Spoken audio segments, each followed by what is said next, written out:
শবে বরাতের রাতে একত্রিত হয়ে রাতভর ইবাদত করা ও পরদিন রোজা রাখা কতটুকু শরীয়ত সম্মত? ভাইয়েরা আমার, শবে বরাত উপলক্ষে রাতভর একত্রিত হয়ে মসজিদে ইবাদত বন্দেগী করা কোনো হাদিস দ্বারা প্রমাণিত নয়।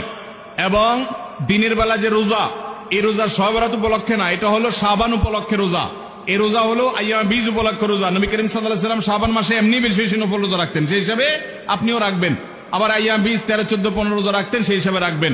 আপনি আল্লাহর ক্ষমা, এই রাতে আল্লাহ তাআলা বান্দাকে সাধারণ ক্ষমা ঘোষণা করেন, হিংসুক ছাড়া, মুশরিক ছাড়া। এই রাতের এই ফজিলত পাওয়ার জন্য আপনি চেষ্টা করলে সেটা ভালো, আল্লাহর কাছে ক্ষমা লাভের চেষ্টা করবেন, কিন্তু বেদাতি কোনো পন্থায় না। অনেকে বলে যে এত রাকাত নামাজ, অমুকটা অত সূরা এত রাকাতে পড়তে হবে, এগুলা মন গড়া কথাবার্তা, এগুলার কোনো ভিত্তি কোরআন হাদিসে নাই।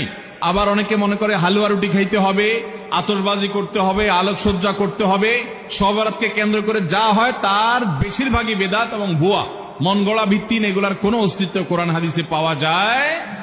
আল্লাহ আমাদের সবাইকে সুন্নাহ মেনে চলার তৌফিক দান করুন। আমরা সুন্নাহ মেনে চলবো। শাবান মাসের সবচেয়ে বড় আমল হলো নফল রোজা রাখা, বেশি বেশি রাখবো তো ইনশাআল্লাহ।